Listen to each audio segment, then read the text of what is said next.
Assalamualaikum warahmatullahi wabarakatuh. Kita akan melanjutkan materi IPDL tentang pemeriksaan spirometri. Masih dengan saya, Ibu Rahma. Apa tuh spirometri? Kalian sudah pernah mendengar atau belum? Nah, nanti kalian akan familiar sekali spirometri ini di ruangan. Biasanya kalau di Abdul Muluk adalah ruang melati. Jadi ruang memang khusus dengan pasien-pasien gangguan pernafasan. Nah, spirometri ini merupakan suatu metode sederhana yang dapat mengukur sebagian terbesar volume dan kapasitas paru.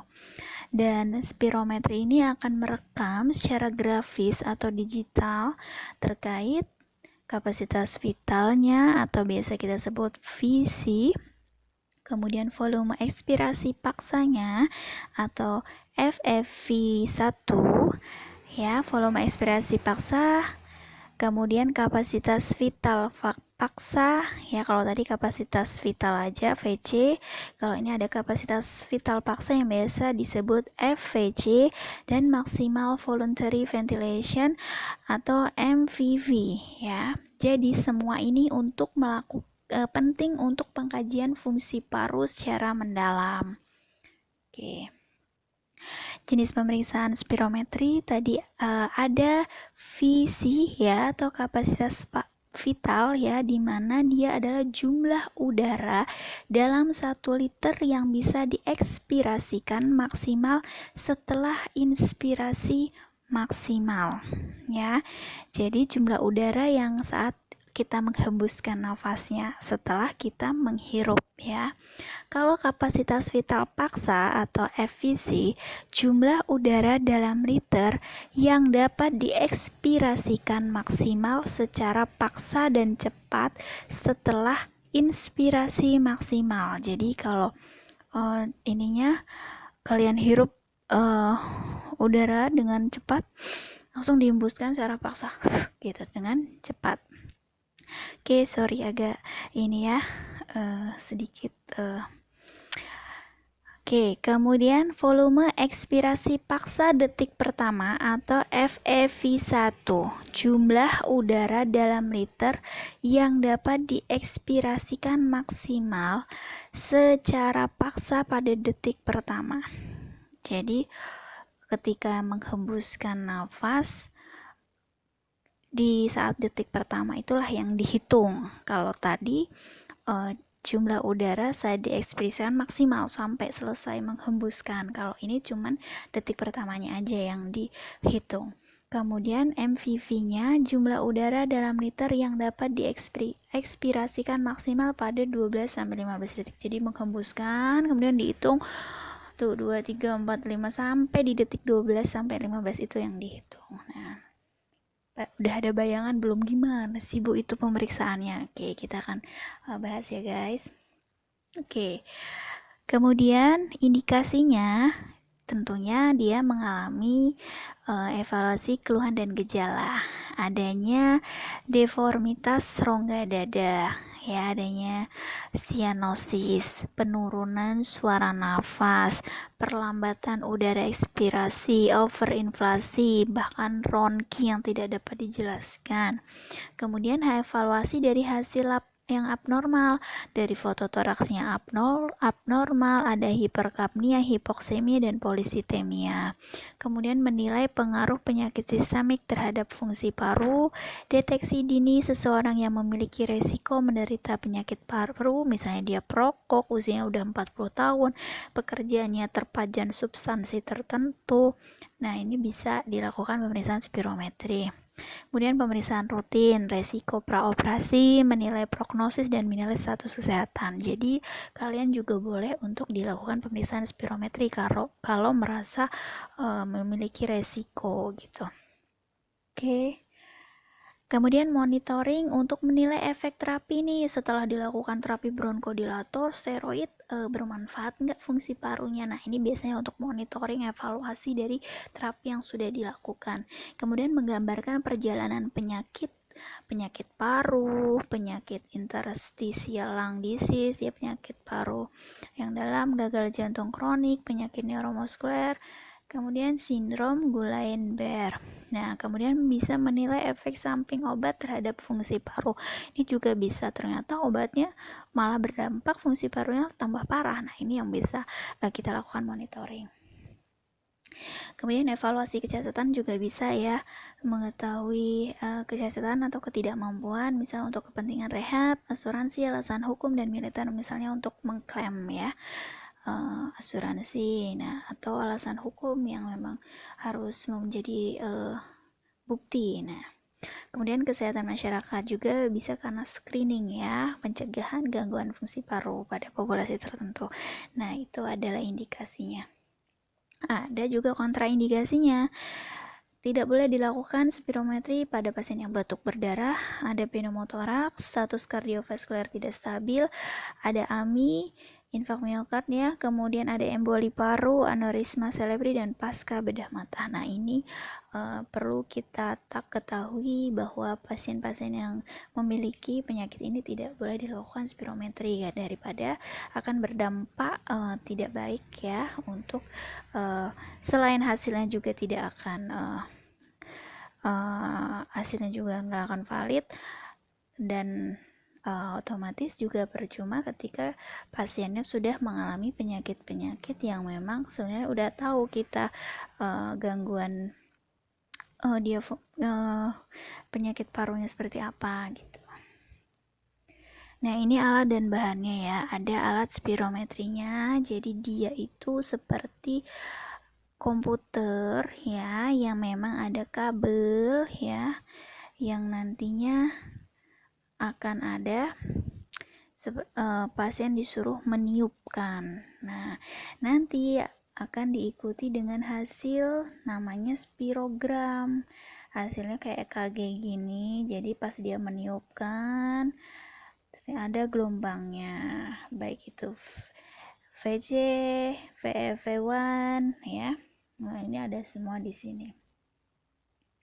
Persiapan pasiennya apa sih? Tentunya harus bebas rokok minimal 2 jam sebelum pemeriksaan, karena khawatir akan masih ada asap di dalam ya, yang dapat merusak hasil dari spirometrinya. Kemudian tidak boleh makan terlalu kenyang sesaat sebelum pemeriksaan, tidak boleh berpakaian terlalu ketat, penggunaan bronkodilator kerja singkat terakhir minimal 8 jam sebelum pemeriksaan, jadi tidak boleh pakai obat-obatan bronkodilator dulu ya, untuk mengeluarkan dahak dan sebagainya, hingga minimal 8 jam sebelum pemeriksaan. Kemudian 24 jam untuk bronkodilator kerja panjang, yang memang bronkodilator dosis tinggi harus 1 hari sebelum di stop dulu. Kemudian jangan lupa memasukkan data ke alat spirometrinya ya, identitas, jenis kelamin, umur, berat badan, tinggi badan, suhu ruangan ya. Kita harus cek data terlebih dahulu, baru kita melakukan pemeriksaan spirometrinya. Kemudian persiapan ruangan juga, ruangan harus punya sistem ventilasi yang baik, suhu udara tempat pemeriksaan tidak boleh kurang dari 17 derajat Celcius atau lebih dari 40 derajat Celcius kepanasan ya. Kemudian pemeriksaan terhadap pasien yang dicurigai menderita penyakit infeksi saluran nafas dilakukan pada urutan terakhir, dan setelah itu harus dilakukan tindakan antiseptik pada alat. Jadi kalau kasus-kasus yang memang sudah ada penyakit infeksi saluran nafas, harus didesinfektan dulu untuk alat spirometrinya ya. Prosedur tindakannya dilakukan pengukuran tinggi badan, kemudian tentukan besar nilai dugaan berdasarkan nilai standar fungsi paru dari pneumobil Project Indonesia. Ini tergantung dari ininya ya, standarnya. Kemudian pemeriksaan sebaiknya dilakukan dalam posisi berdiri, duduk pun boleh, cuman harus tegak. Kemudian penilaian meliputi tadi ada VC, vital capacity ya, kemudian force vital capacity, kemudian force FEV1, MVV ya. Kita bahas ketika sudah kita bahas visinya ya. Jadi pilih pemeriksaan kapasitas paru, kapasitas vital pada alat spirometri. Nah, tadi di komputer itu tinggal ada macam-macam spirometrinya, kalian tinggal klik yang VC. Kemudian menerangkan manuver yang akan dilakukan. Jadi jelasin dulu nih ke pasien, tindakannya begini Bu. Nah, nanti ibu akan merasakan ini, ibu nafas. Nah, sesuai dengan kapasitas vital. Kalau kapasitas vital ini kan cukup dia menghirup ya. Jadi pastikan bibir pasien melingkupi sekeliling mouthpiece sehingga tidak ada kebocoran. Jadi mouthpiece-nya itu harus tertutup ya. Jadi tidak ada udara yang masuk atau keluar. Kemudian instruksikan pasien menghirup udara sebanyak mungkin. Kemudian udara dikeluar sebanyak mungkin. Habis inspirasi, diekspirasi sebanyak mungkin. Ini dengan tenang, tidak perlu secara paksa cepat. Nah, pokoknya sampai habis ya. Kemudian manuver dilakukan minimal 3 kali. Jadi ketika hasilnya belum jelas, sampai jelas hasil spirogramnya ya. Kemudian kapasitas vital paksa ya, atau FVC, sama alat spirometrinya harus diklik dulu FVC-nya, diterangkan dulu pasiennya, prosedurnya, kemudian bibir pasien melingkup sama sehingga tidak ada kebocoran. Kemudian instruksikan pasien menghirup udara semaksimal mungkin dengan cepat. Kemudian sesegera mungkin udara dikeluarkan melalui mouthpiece dengan tenaga maksimal hingga udara dapat dikeluarkan sebanyak-banyak. Kalau ini harus banyak dan cepat. Ingatin ya, FVC banyak dan cepat. VC ya, yang penting keluar. Kalau VC normal aja, kayak hembusan normal. Kemudian nilai FEV1 ditentukan dari FV1 dalam 1 detik pertama. Jadi otomatis, jadi tindakannya itu cuman ini aja, 1 kali tindakan tapi bisa menghasilkan. Tadi kan kalau FEV1 1 detiknya yang kita hitung nilai spirogramnya, tapi kalau FVC kan dari hembus cepat. Nah, pengeluarannya itu yang di yang di kapasitas vital paksanya yang kita lakukan dapat hasilnya. Kemudian dilakukannya 3 kali. Jadi 1 hembusan dengan cepat dan banyak itu bisa menghasilkan 2 pemeriksaan spirometri, yaitu FV1 dan vital paksa. Ingatin ya, kapasitas vital paksa. Oke. Yang terakhir ada MVV. Jadi pilih pemeriksaan MVV pada alat spirometrinya, jelaskan prosedur pada pasiennya, sama pastikan bibir agar tidak ada kebocoran ya. Kemudian instruksikan pasien bernafas cepat dan dalam selama 15 detik. Jadi nafasnya hitung sampai 15 detik baru hembuskan. Nah, sampai 15 detik juga. Nah, itu yang akan dilakukan pemeriksaan. Jadi nanti akan ada spirogramnya. Dilakukan sekali aja kalau ini. Oke, kemudian menampilkan hasil layar spirometrik dan mencetak hasil grafiknya. Jadi kita langsung bisa menentukan interpretasi hasil uji valve parunya. Ya. Kalau untuk di dalam dunia sesungguhnya di lapangan yang menginterpretasinya tentunya dokter. Perawat cukup tahu bagaimana prosedurnya, paling tidak nilai normalnya sih dari nilai normal dari valve parunya ya. Jangan sampai menjadi perawat tidak tahu, cuman bisa tahu spirometer tapi tidak tahu interpretasi dari hasil pemeriksaannya. Nah, dikatakan dia normal kalau nilai kapasitas vitalnya dan kapasitas vital paksanya itu lebih dari 80% dari nilai prediksi. Kemudian FEV1-nya lebih dari 80% dari nilai prediksi, dan rasio antara FEV1-nya dengan FVC-nya adalah lebih dari 70%. Nah, ini dikatakan fungsi paru pasien adalah normal. Bagaimana kalau ada gangguan valve paru restriksi? Nah, dia kapasitas vital atau FVC-nya akan kurang dari 80% dari nilai prediksi. Dikatakan restriksi ringan jika nilai vital capacity atau FVC-nya 60-80%, restriksi sedangnya 30-59%. Nah, kalau sudah berat jika nilainya kurang dari 30% pada VC atau FVC-nya. Gampang ya ngingetinnya. Kalau tadi yang faal normal pokoknya lebih aja dari 80% antara vital capacity, FVC maupun FEV1. Kalau yang FEV1 dengan FVC rasionya lebih dari 70%. Kalau yang ada fungsi paru restriksi dikatakan dia restriksi kalau kurang dari 80%.